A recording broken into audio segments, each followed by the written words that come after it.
Welcome to this episode of Chattin with Staxx. I'm your host, Bill Staxx, and today I got Punch. What's Going up, on, man? guys? What's How you happening, doing? Bill? Oh, I'm doing fantastic. Let me give you a little brief synopsis on what's been going on in my life, real quick. I see all the fuckery. I see everything that's going on. And I just can't believe sometimes I see it. So it makes me want to comment, on that, because it's like if I see a wrong, I wanna address it. So these past couple of weeks, I've been doing projects. I broke my own code. I made my own what is it called? My own record, right? I'm known for the punch safe.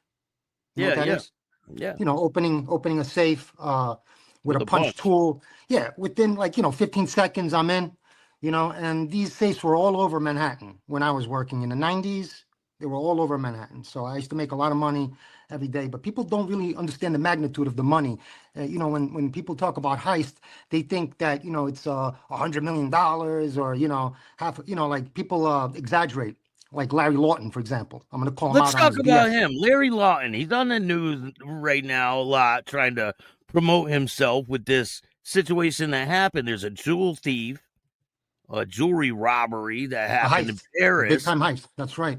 Is It's Larry Lawton anyone? Have you ever heard of this guy before? You're a major figure in the whole world of organized crime and jewel thieves. And have you ever heard of Larry Lawton before? So they made a couple of, I call them amateur mistakes, but they did get away with a lot.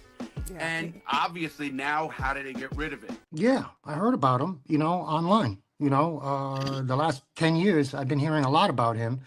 And, not to knock his hustle or anything like that, but, if you're talking about these type of heists, he wasn't part of them. He didn't do them.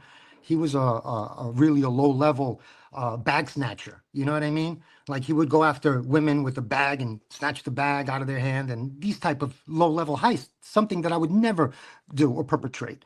So I think, by saying that, I think he's in the wrong room by going on, on these news channels talking about the Louvre heist, because I don't believe Larry Lawton was ever at the Louvre. That's number one. Number two, I was there, and the last time I was there was like 1990. I was there when they built the pyramid, this entrance. Yeah. That I am pay, Yeah. that I am pay, actually, he was the architect of this design. I am pay, the same person that I stole his identity and took like $2 to $4 million. All right. I am pay, that same I am pay. Yes. I became that guy. Why'd you do that? Because I was doing, it's called identity fraud. All right. I used to make a lot of money cloning somebody else's identity and using their account.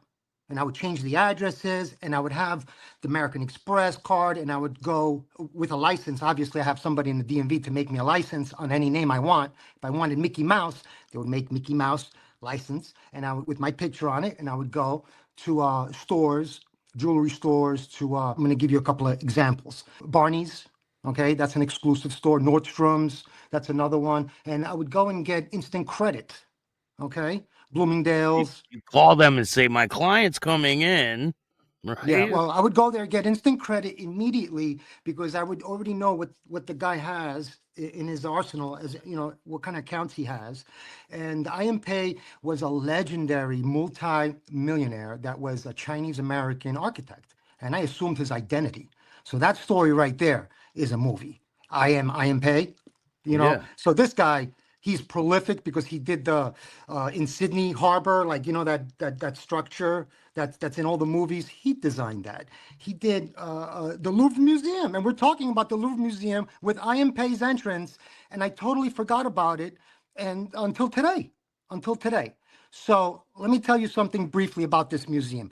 I contest what Larry Lawton is saying, that it was an inside job. Okay, this type of job, I don't need an inside connection. Obviously, it's the Apollo room. He doesn't know the Apollo room because he was never there. I was there. Okay, there's the Devon room. There's like 3 rooms. There's one that has Egyptian stuff, Roman stuff. And then there's another room that has only Italian stuff. The Venus de Milo and paintings, and Leonardo da Vinci's Mona Lisa is there. Okay, but you know what they did? They stole something that was on the second floor.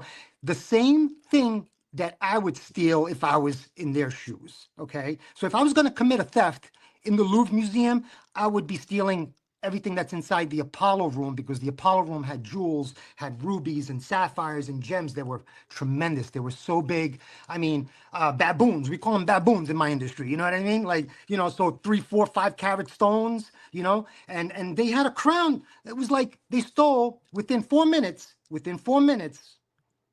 they stole 8 to 11 pieces of jewelry, okay, that were so intricate. They were intricate because they're crowns. Okay, we're talking about the crown to Napoleon's wife. You know, the queen. Oh, look at that. So yeah, that necklace right there, the emerald one, was stolen. That was one of the ones that I would steal if I was there. So I didn't need an inside guy. I would immediately know that the security's lax. Okay, so these guys came in with a crane, you know, with a truck with a ladder attached to it, exactly. And they went to the second floor. Now notice how high the second floor is. It's not a traditional floor. It's extremely high because it's a museum, right? That's the Louvre Museum.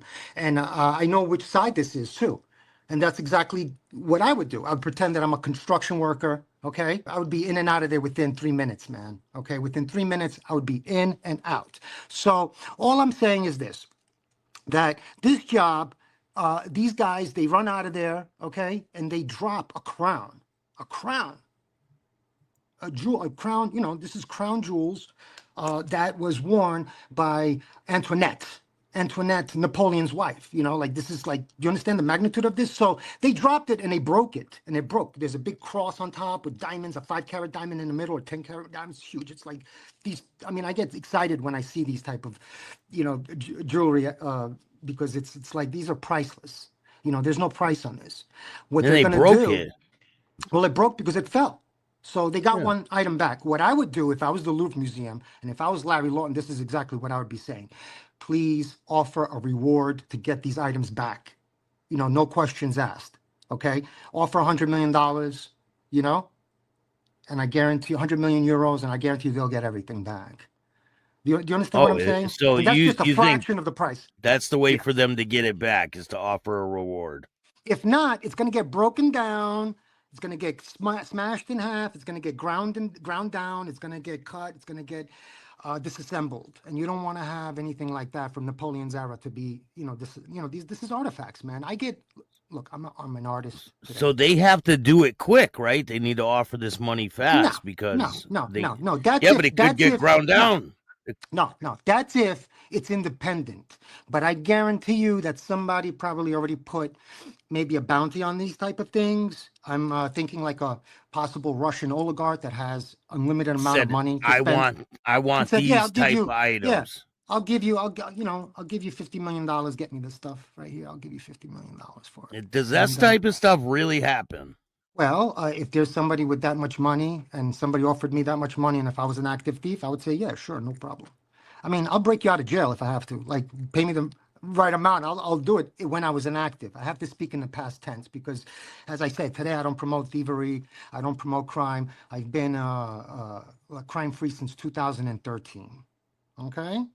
So crime-free, an author, an artist since 2015. All right. And now I talk about these type of things. How many pieces do we have here? Let me see. 1, 2, 3, 4, 5. Yeah, this might be it. I know there was a brooch. See that, This that is brooch? it. Yeah, This that's is it. it. Well, yeah. So This is that all it. crown on the left, the one with the cross, Yeah. they got it back because it fell out the bag. Yeah, look at that. Look at that. Look at that gold. Look at the diamonds. See those diamonds? Those are like 1, 2 carats each. Those are like 3 carats each. 3, maybe even bigger. I don't know, maybe 5 carats. I don't know. I can't tell. These are all minor cut diamonds. They're amazing. Like, yeah. So as I said, that crown fell out of the bag somehow, some way, and they got it back. But I heard that they threatened the security guards, you know, with one of those carbide blades. Now that's something that I just used for this production for Mr. Beast in LA a couple of weeks ago. I just flew out there. They flew me out there to open 2 safes, and that's what I was telling you. I just beat my old record. You know, so I'm kind of impressed. I impressed myself that I opened the safe, you know, and I haven't opened the safe since 2013, right? But it's like, you know, getting back on the bike again, not a problem. I got paid for this. So I opened 2 safes that I didn't know anything about on the blind. And what did I do? I told them, I said, look, not only that I need a punch, but I also need something extra just in case, because I don't know what you're putting me up against, right? So I took them to Home Depot and I purchased a grinder. and these guys had two grinders. So that's the tool that you use if you don't know what if you need to open something quickly, you're gonna use a diamond blade, a carbide blade, diamond. You know what I'm talking about? Those Yeah, carbide blades, and they cut anything like cheese, like it's yeah, butter. metal like cutting blade. yeah, Right? metal Has cutting blade. Yeah, yeah, diamond dust right. in it. Yeah, they're like Wow. 20, $30, $40. You get a Milwaukee or something, get a good, brand, get something that has some power to it, and I guarantee you're gonna cut through any lock or any What kind do of you like cut? Cut a hole in it? No, The what they safe, did or is do you? the exhibit, you see, it was locked. They had some kind of lock attachment to it, whatever. So they had to cut that lock to open it, to open the exhibit, And they to just take all the stuff stuff them in a out. bag. And they just took everything, put it in bags, and but it's only a few pieces. Yeah, but That isn't there stuff an fits in. alarm that would go off when this stuff happens? Like they step into the building. Does an alarm go Why off? would there be alarm during the day? The alarm's only during the night. They shut the alarms off during the day. Remember, it was Yeah, during the but they day. would have people there, right? Yeah, they had security guards. All I'm saying is they attacked this during the day. It was a smash and grab. Okay. I don't believe that there was people walking around in the museum yet. All right. I don't think they were still, like it was open. They just opened. Do you Yeah. understand? Like think of it. And a gallery just opened. Usually a gallery gets busy in the afternoon. People go for lunch, so it gets more busy in the afternoon. In the morning, not so much. Europe is people are still sleeping. So this was done while a lot of people were still sleeping. They caught them before their cappuccinos and they left on scooters, which is something that I would also do. So not only that it screams and shouts, Mr. Stan and Punch design, the DNA, I could almost guarantee it. Like, I would put money up on this one. That these guys that did this are somehow, some way have my DNA, and Pink yeah, Panther because related. well, something absolutely something Yaks, Pink Panther. I don't think it's the Algerian locals. Okay, I don't think it's the Gypsies. I don't think it's any other crews. I think somebody that would do something like this, and they don't need an inside guy. So So this if is I a highly sophisticated organization, right? no, it's not. It's a highly sophisticated heist. You get it? The Yeah. heist is sophisticated. The guys are, they do what they do. For example, they're going to get a team together. Most of them probably are legit. They might have companies. They might have jobs. To be in this room to do something of this magnitude, you're not going to be an unconventional character like Larry Lawton.